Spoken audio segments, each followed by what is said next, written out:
Удирдагчид Лаквата нэвтрүүлэгтээ тавтаа морилно. Намайг Францын Лаква гэдэг. Өнөөдөр бид банкны салбарт анхаарлаа хандуулах болно. Санхүүгийн хямрал зарим банкуудыг өвлөх сөхрүүлсэн бол Standard Chartered банк бараг ганхаагүй гэж хэлж болно. Гэсэн ч хөгжиж байгаа зах зээлүүдийн өсөлтийн хурдад саарч, эрсдэлтэй хөрөнгөөс улбаалan хүндрэл өсчихэлсэн. 2015 оны 6 дугаар сард өмнөх удирдлага суудлаасаа буусны дараа тус компанийг удирдах эрхийг Bill Winters шилжүүлсэн юм а. Гүйцэтгэх захирлын тушаал хашаа хугацаанд компанийн ногдол ашиг хуваарлж 19 бизнесийн нэгжээ худалдаж шинэ менежментийн багийг бүрдүүлж чадсан. Банкны салбарт түүнийг танихгүй хүн байхгүй гэд хэлсдэхгүй. Тэрээр JP Morgan-д 26 жил ажилласан, 5 жил шахав хөрөнгө оруулалтын банкийг нь удирдсан. Мөн хууль зүйн чиглэлээр ажиллаж хожим нь өөрийн хөрөнгийн менежментийн компанид байгуулсан юм. Standard Chartered-ийн гүйцэтгэх захирлын хуваар Bill Winters бидэнтэй анхлан ярилцах гэж байна. Bill Winters bloomberg ярилцлага өгч байгаат нь маш их баярлалаа. Та бидэнд ажлаа ерөнхийд нь танилцуулахгүй юу? Ажилдаа хэр дасж байна? Хэр ахицтай явж байна вэ? Их ахицтай явж байгаа. Анх чартерд ороход франчайз нь гайхалтай өгдсөн байдал, баялаг төөх өндөр хурдтай ажиллаж байгаа зэрэг нь сонирхлыг маань маш их татсан. Мөн хэрэглэгчид нь банкаа маш сайн мэддэг, сэтгэл хангалуун байдаг. Гаднаас нь хараад надад мэдрэгдсэн зүйл бол энэ.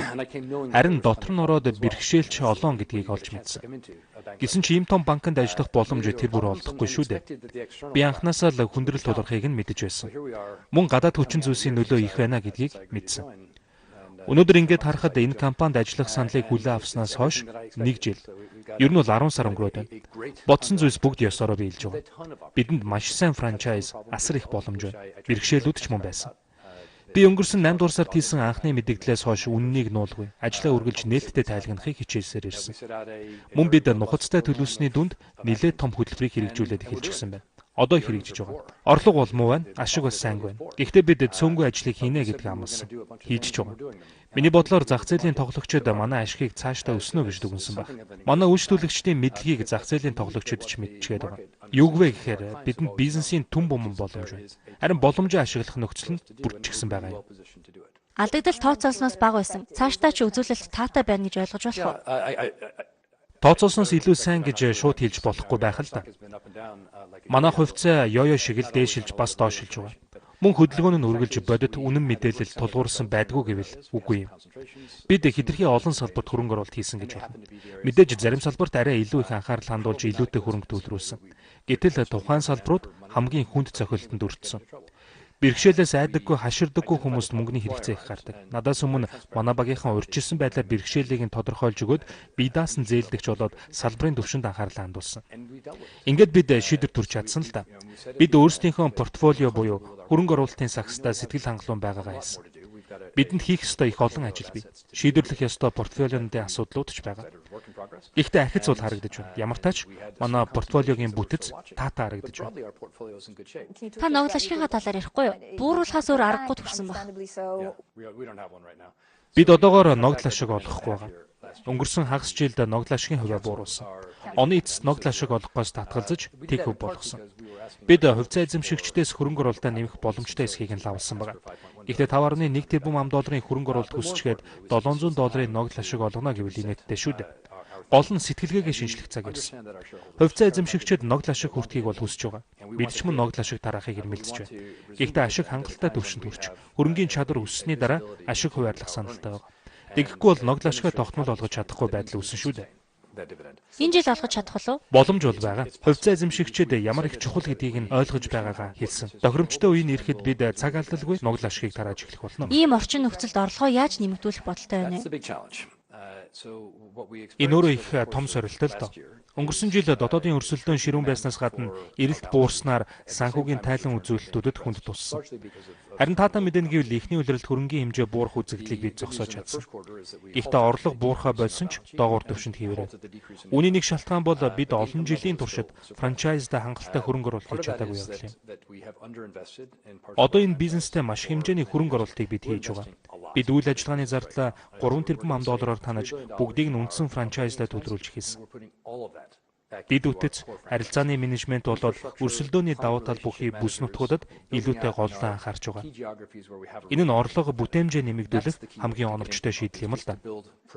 Манайд маш чадварлаг харилцааны менежерүүд бий. Өмнөх туршлагуудаасаа эргээд харах юм бол манай компани хөрөнгө оруулалтын өгөөжхөөсөө илүүтэй орлогоо нэмэгдүүлэхэд анхаарч ирсэн. Харин одоо өгөөжийн хэмжээг нэмэгдүүлэхэд илүүтэй анхаарч байна. Иймэрхүү шижилтийн үед гол зорилгоос хазаах эрсдэл бол үргэлж байдаг. Гэхдээ одоо зөв тэнцлээ олж чадсан гэж би хувьдаа бодож байна. Манай харилцааны менежерүүд бүрэн бэлтгэгдсэн. Зах зээл дээр эзлэх хувиа нэмэгдүүлэх, шинэ үйлчлүүлэгчийг татах тал дээр одооноос илүү их анхаардаг болоод байна. Бидэнд өөрсдийнхөө бизнес санхүүжилт хайж байгаа харилцагч хэрэгтэй. Энэ нь зарим талаараа бэрхшээл болдог л доо. Зөв тэнцлийг олох хэрэгтэй. Та зах зээлд эзлэх хувиа нэмэгдүүлэхийн тулд жилийн алдагдал хүлээхэд бэлэн байгаа юу? Манай гол зах зээлүүдэд эзлэх хувь бүтээгдэхүүний эрэлт нэлээд сайн байгаа. Том асуудал төдийлөн үүсээгүй. Зарим зах зээл дэх борлуулалт тодорхой хэмжээнд буурсан. Гэхдээ манай орлого буурахад товарын ханшийн уналт, олон улсын худалдааны үзүүлэлтүүд буурсан зэрэг нь гол нөлөөлсөн. Өнгөрсөн жил анх удаага гадаад худалдааны өсөлтийн хуурд дотоодын бүтээгдэхүүний өсөлтөөс бага хувьтай байлаа шүү дээ. Энэ онд алдагдал хүлээж магадгүй гэсэн үг үү? Үгүйсэхгүй тийм үү? Мэдээж үгүйсэхгүй л дээ. Эхний улиралд бид 500 гаруй сая $5 ашигтай ажилласан. Тиймээс эх саруудад маш муу ажилласан тохиолдолд жилийн алдагдал хүлээн. Гэхдээ алдагдал хүлээх магадлалыг бүрэн үгүйсэхгүй. Энэ жилдээ багтаагаад орлогоо нэмэгдүүлнэ гэж бидний хувьд найдаж байна. Бид өнөө хүртэл зардлаа маш амжилттай танаж чадсан. Зээлийн эрсдлийг мөн оновчтой таамаглах өөрөө хэцүү. Хэрвээ манай томоохон зээлдэгчдийн нэг нь хүндрэлд орсон нөхцөл бидэнд ч бас хүчтэй цохилт болох юм. Шүүхийн заргуудын талаар ярилцъя. Өндөр зардалтай заргуудыг шийдвэрлэж чадсан уу? Хууль хэрэгжүүлэгч байгууллагууд ажлаа үргэлжлүүлсээр байгаа. Бид 2012 оноос хойш мөнгө угаахтай тэмцэх, санхүүгийн хориг болоод бусад асуудлаар Америкийн улсын хууль тогтоогчид санхүүгийн хяналтын газартай нээлттэй хамтран ажилласан. Нээлттэй мөрдлгүүд бас үргэлжилж байгаа. Хизээ эцэслэж шийдэгдэхийг нь бид мэдэхгүй л дээ. Мэдээж хурдан эцэслэгдээсэй л гэж хүсэж байна. Гэхдээ бүгдийг журмын дагуу шийдвэрлэх нь чухал. Бид чадах чинээгээр хууль хэрэгжүүлэгч байгууллагуудтай хамтран ажиллана. Үүнээс асуу бид өөрсдөө ч бие даасан мөрдлгийг явуулж байгаа. Би хувьдаа банкны маань ажилтнууд ганц ч хувьцаа эзэмшигчид санаатаагаар худал мэдээлэл өгөөгөө гэдэгт бүрэн итгэлтэй байна. Дараагийн хэсэгт Билл Винтерс мөнгөний болгоос үүдэлтэй эрсдлийн талаарх бодлоо хуваалцгаулна. Яг л хизээ мүдгүү тасарч мэдэх Эрзэнэн Болтыг улам сунгахтай адил санагддаг л да. Стандарт Чартердын гүйцэтгэх захирал Билл Винтерстэй хийсэн тусгай ярилцлагын дараагийн хэсгээс үргэлжлүүлэн хүлээн авч үзээрэй. Бүх зүйл түүний байгалыг харилах хараас эхэлжээ. Байгалийн жижигхэн үзэгдлүүд түүний сэтгэлийг татдаг байлаа. Чигийн улаан нэг өдрийн дотор хэр хэмжээний хөрсийг боловсруулдаг бол зэрэг энгийн зүйлс түүний сонирхлыг маш ихээр татдаг байсан. Тэрхүү хайр нь аливаа зүйлийг ойлгох хүсэл болж дүрлцэн асжээ. Амьдралын хуулиуд гэж юу юм бол? Амьдралын хууль гэж юу вэ гэдэг асуултын хариултыг олно гэж сууж байна гэж төсөөлөд үзэлтэй. Харин Дарвин яг үүнийг дэвтэртээ тэмдэглэн өөрөөсөө асуусан байдаг. Мөн үннийг хэлэх зориг. Тухайн үед хувьслыг заах нь өөрийгөө шинжлэх ухаанаас гадуур нэгэн гэж зарлаж байна гэсэн үг. Та шовдрлогдсон аюултай хүн гинэ. Шинжлэх ухааны адал явдал дурлагч, эргэлзээ тээгч дэрсэл үзэлтэн ертөнцид бидний байр суурийг үрд өөрчилсөн нэг.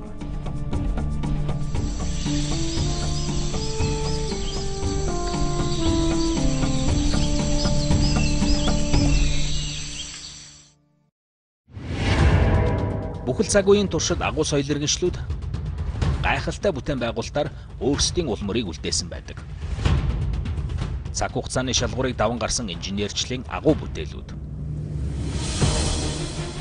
Тэгвэл өнөөдөр ч гэсэн инженерүүд тэдний халааг нь авч үргэлжлүүлсэн байна. 2000 жилийн настай Ромын сүмээс санаавч Атлантад орчин үеийн спортын стадион барьж байна. Энэ дэлхийн 8 дахь гайхамшиг болно. Нью-Йоркийн хөдөлгөөнд тасардаггүй ачаалттай зам дээр хүүр барьж байна. Яг л гүйж байгаа марафоны тамирчны зүрхэнд нээлттэй мессасаас хийж байгаатай адил гэсэн үг. Мөн Чернобыльд түүхэнд байгаагүй том хөдөлгөөнд барилгыг барьж байна. Хэрвээ энэ амархан байсан бол 20 ч юм уу 25 жилийн өмнө хийчихэл байсан шүү дээ. Инженерүүд боломжгүй зүйлийг хийж дараагийн үеийн супер бүтээн байгуулалтыг байгуулж чадах болов уу? Энэ бол боломжгүй өөрчлөлт төсөл.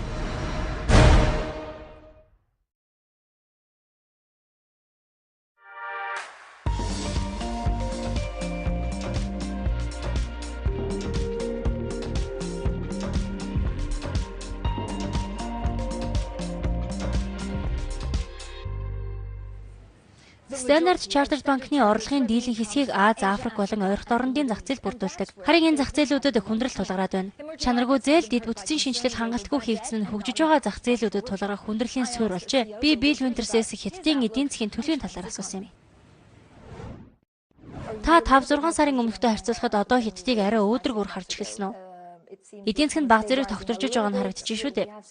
100 тонны компаниуд дампуурж байгаа ч ерөнхийдөө нааштай харагдаж байна. Дээрдэж байгаа.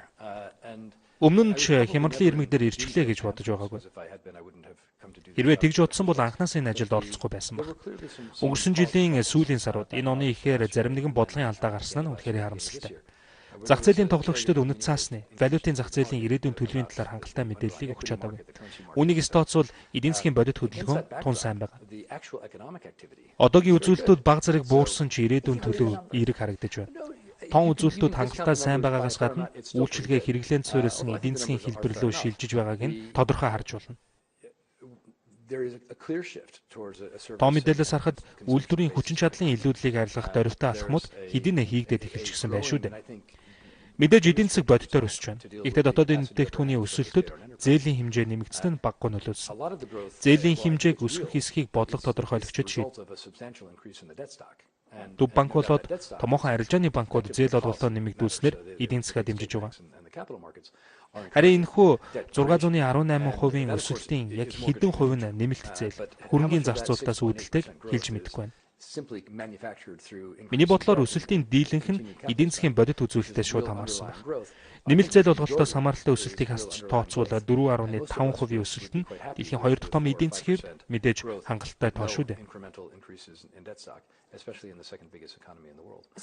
Дампуурлаас нэг их эмээхгүй байгаа тийм биз? Хятадд харьцангуй идэвхтэй үйл ажиллагаа явуулж байгаа явуулгач байх тийм үү? Бид дотоодын хөрөнгийн зах зээл дээр идэвхтэй үйл ажиллагаа явуулж зээл олгож байгаа. Мэдээж дампуурлын эрсдлээс болгоомжлолгүй яах вэ? Чанаргүй зээлийн хэмжээ бол өсөж байгаа. Гэхдээ зохицуулж болох төвшөнд. Зохицуулалт хийчихсэн үү? Зохицуулж болно. Бас зохицуулчихсан. Гэхдээ манай хятад дахь бизнес хөрөнгө оруулалтын зэрэглэлийн томоохон компани банкудад илүүтэйгээ олон төвлөрдөг. Бид томоохон арилжааны банкудтай хамтран ажиллаж өндөр дүнтэй санхүүгийн гүйлгээнүүд нь хариуцдаг. Тиймээс харьцангуй ашигтай л да. Манад маш өргөн цар хүрээг хамарсан арилжааны банк том корпорациудад чиглэсэн үйлчлэгээ байгаа.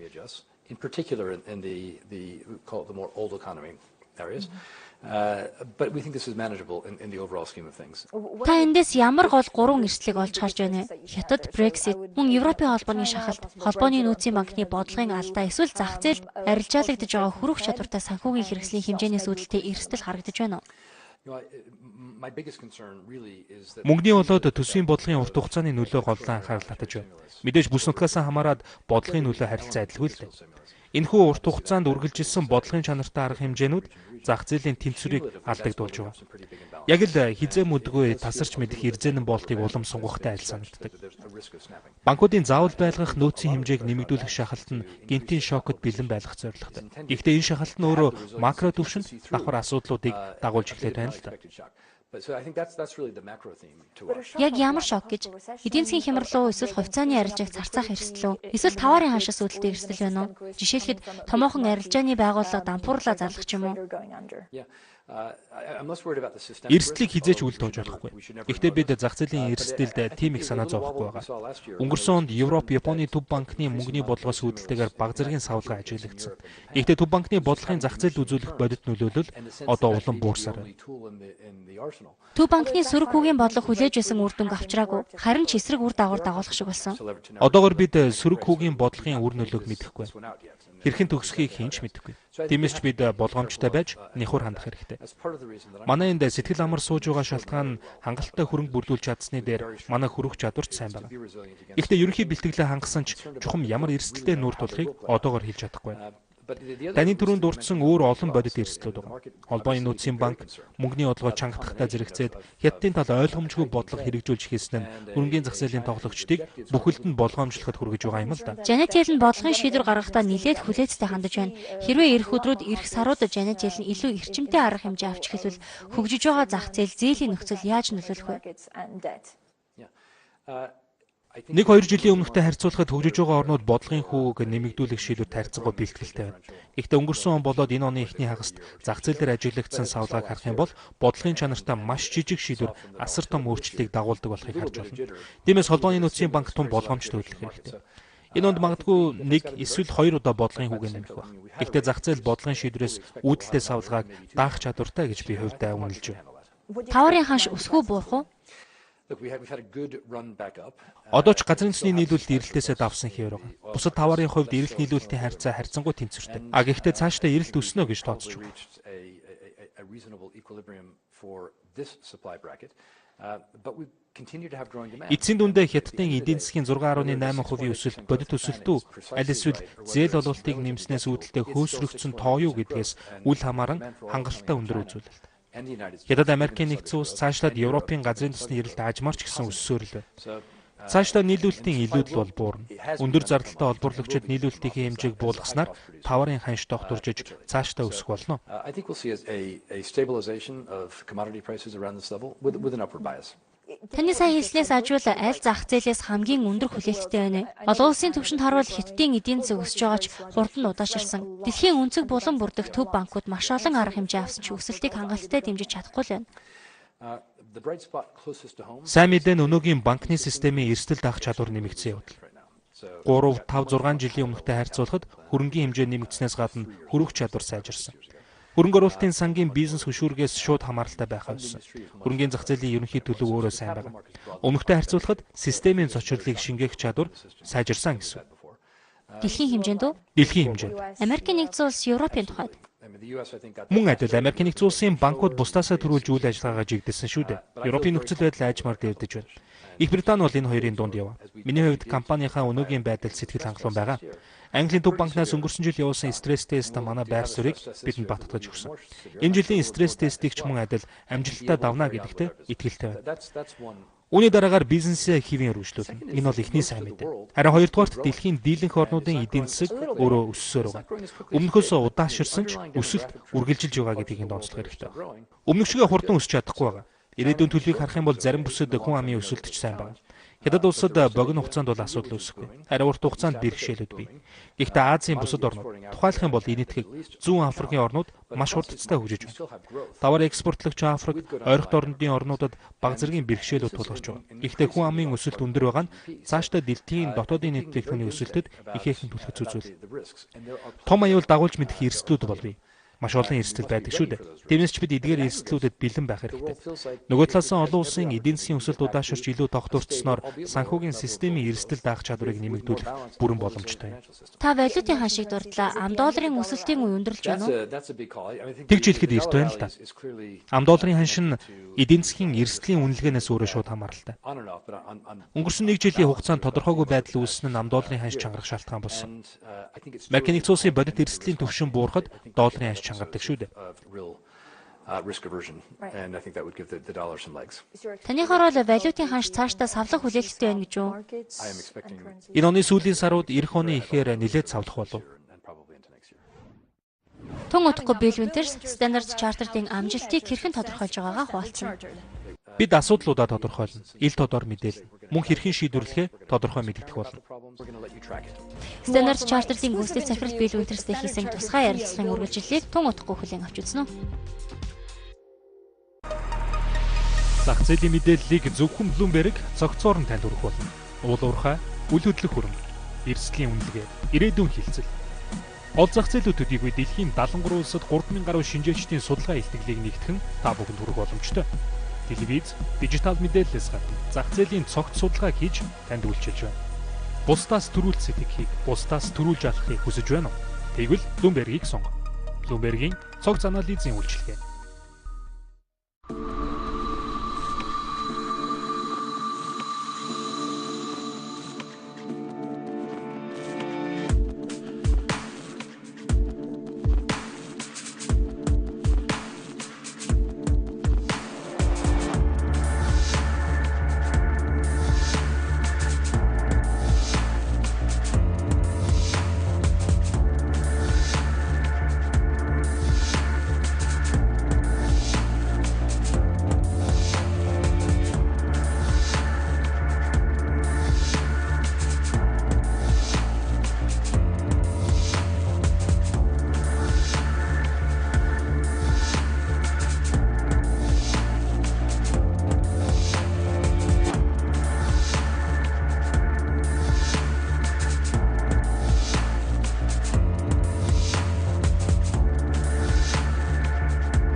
Standard Chartered банкнд шинжилэл хийгдэхдээ зэрэгцэн бусад олон банкуд шинэ удирдлага томилж байна. Заримдаа зорилттой үйлчлүүлэгч нь ижил мэт санагддаг. Тиймээс ч Bill Winters-с чухам ямар чиглэлээр үйл ажиллагаа явуулдаг банк байгуулахаар зорьсныг нь асуусан юм.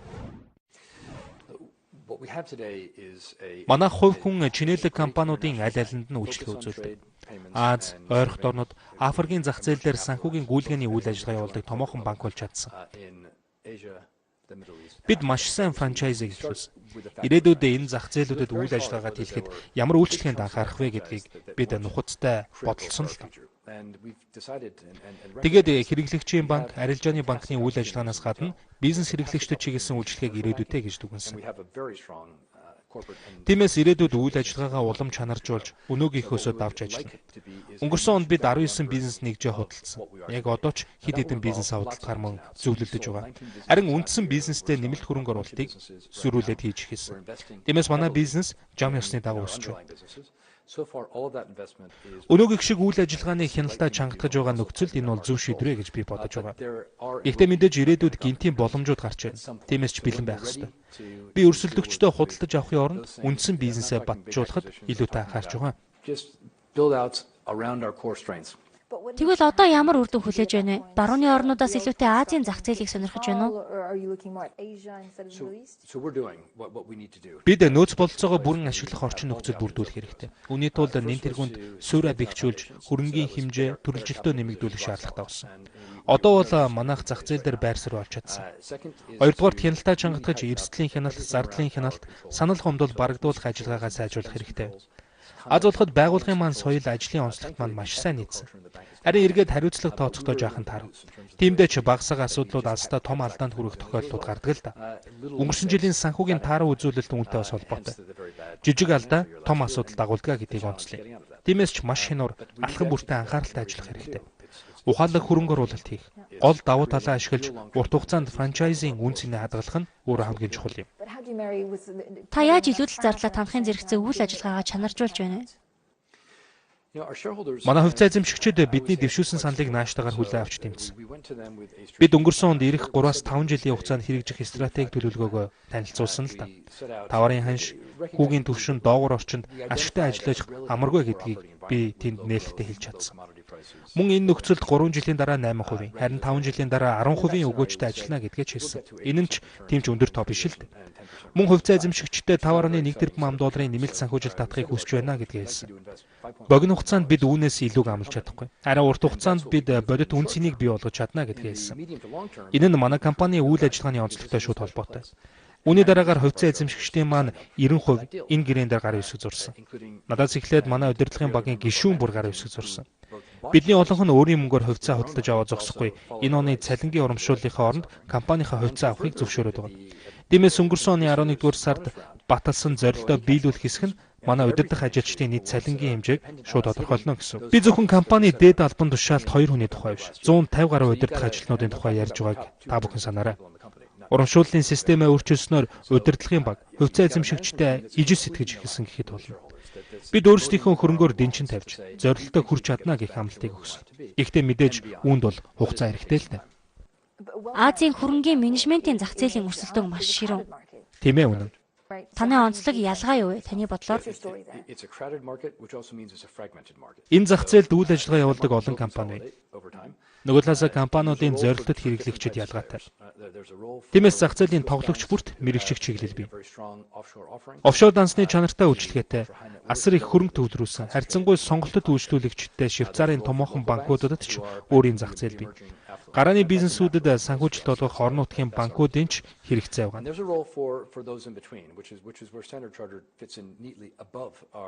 Манай Standard Chartered банк ч мөн адил эдгээр үйлчлэгийг санал болгож байна. Манай хувь хүн шинэ бизнесүүдэд зориулсан зээлийн үйлчлэгээс гадна Сингапур, Лондон, Дубайд офшор үйлчлэг үзүүлж байна. Мөн чинэлэг үйлчлүүлэгчдэд чиглэсэн тусгай үйлчлэг бий. Мэдээж орон нутгад үйл ажиллагаа явуулдаг салбар банкуудын хэрэгцээ ч гарна. Бид тухайн бүс нутагт үйл ажиллагаа явуулдаг компани хувь хүний талаар хангалттай мэдээллийг цуглуулж чаддаг. Тиймээс үйлчлүүлэгчдэд тулгарч байгаа бэрхшээл, хэрэгцээ шаардлагыг нь ойлгох хэлбэр байдаг. Манай бусад олон улсын том банкудаас ялгарх гол онцлог гэвэл энийг хэлж болно. Мэдээж бидэнд Швейцарын том банкудад өрсөлдөх тохиолдол гарна л та.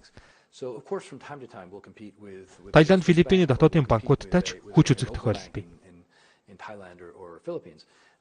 Гэхдээ олон улсын зах зээлд бүх төрлийн санхүүгийн үйлчлэгээ санал болгодог гэдэг утгаараа бараг өрсөлдөгчгүй гэж хэлж болно. Билл та амжилтыг яаж хэмждэг вэ? Хувьцааны ханшаа руу эсвэл ногдол ашигын дүнгээр рүү яаж хэмжих вэ? Хэрвээ би хувьцааны ханштай анхаардаггүй гэвэл хувьцаа эзэмшигчид маань халагдлах баг. Гэхдээ өнөөдөр өдөр тутмын ажил маань төдийлөн нөлөөлдөггүй тул хувьцааны ханшид би анхаардаггүй. Өдөр тутмын ажлаа товчхон тайлбарлавал бүтээмжийн улам сайжруулж үйлчлүүлэгчдээ сэтгэл хангалуун үдэж бүтээгдэхүүнээ хөгжүүлэхийн зэрэгцээ өрсөлдөөний орчинг ойлгож хариу арга хэмжээ авах явдал. Одоогоор бид дундаас урт хугацаанд буюу 3-5 жилийн хөрөнгө оруулалтыг хийж байгаа. Бид хийх ёстой зүйлсээ мэдэж байсан. Мэдэж ч байгаа. Яг одоо байр сууриа баттгаж хөрөнгөө нэмэгдүүлэх хэрэгтэй. Эцэстээ ашиг авчрах ажлуудыг эхлүүлсэн. Мөн амжилтаа үргэлжлүүлж байгаа гэдгийг нотлох хэрэгтэй. Эсвөгөөс бидний өөрсдийн итгэлээс үл хамааран хувьцаа эзэмшигчид итгэл алдрах болно. Тиймээс 8 сарын дотор ажлын явцаа танилцуулах хэрэгтэй. Бид асуудлаа тодорхойлж, ил тодор нээлттэй мэдээлэл. Мөн шийдвэрлэх арга замаач тодорхой танилцуулж хянуулах болно. Бид газрын тосны ханшийг, хятад эдийн засгийн өсөлтийн түвшинг хянаж чадахгүй. Гэхдээ бид ямар ч эрсдэл бэлтгэлтэй ирээдүйн боломжийг ашиглахад бэлэн байх болно. Гэхдээ амлалтаа биелүүлж ч байгаа. Амжилтаа урагшилж л байна. Удирдлагыг авснаас хойш таныг юу хамгийн их гайхшруулсан бэ? Харин Менежментийн хэм маягуу, баг бүрэлдүүлэх үү, эсвэл хувьцаа эзэмшигчд үү? компаниг гаднаас нь хараад хичнээн сайн мэдээлэлтэй байсан ч дотор нь юу өрнөж байгааг тааварлахын аргагүй байдаг. Би анх байгууллагын маш өндөр соёлтой банкнд өргөдлөө л гэж бодсноос цаашгүй. Дэлхийг өөрчилж чадна гэдэгтээ итгэдэг хүмүүс л стандарт чартерыг дэг зорддог. Хитрхээ үлэг болсон яриа шиг сонсогдож мэднэ л дээ. Гэхдээ энэ бол үнэн. Бид үнэн амлалтыг өгдөг. Хизээч дүр эсгдэг нь өөрөө сайхан. Нөгөө талаас харьцангуй хяналтсуултаа тайван. Би энэ байдалд хэнийгч буруутгахгүй. Олон жилийн амжилтын нөлөө ах л да. Харин хувьцааны ханш яагаад унчихв? Одоо яана гэж гомдлцохоодог хувьцаа эзэмшигчид л хаяа хэцүү санагддаг. Тэгээд би тэднээс та л өөрөө 14 фунт стерлингээр хувьцаа авсан шүү дээ. Тухайн үедээ юу бодогдож байсан юм бэ гэж асуудаг юм. Юу хийснийг танд би хэлье. Та удирдлагын багт илүү хурдтай үйл ажиллагаагаа тэлж нэмэлт зээл олгоход нь түлхэж өгч байсан. Ноён хатагтай хувьцаа эзэмшигчид таал банкыг хүндрэл рүү түлхсэн шүү дээ гэж хэлдэг юм. Ингэж хэлхийг маань хувьцаа эзэмшигчид таашаахгүй. Яг одоо бид банкныхаа давуу талд анхаарч илүү сайжруулахын төлөө хаана хөрөнгө оруулах вэ гэдгээ бодолцож байна. Би цаг гаргасанд танд маш их баярлалаа. Баярлалаа Франсин. Баярлалаа, таатай байлаа.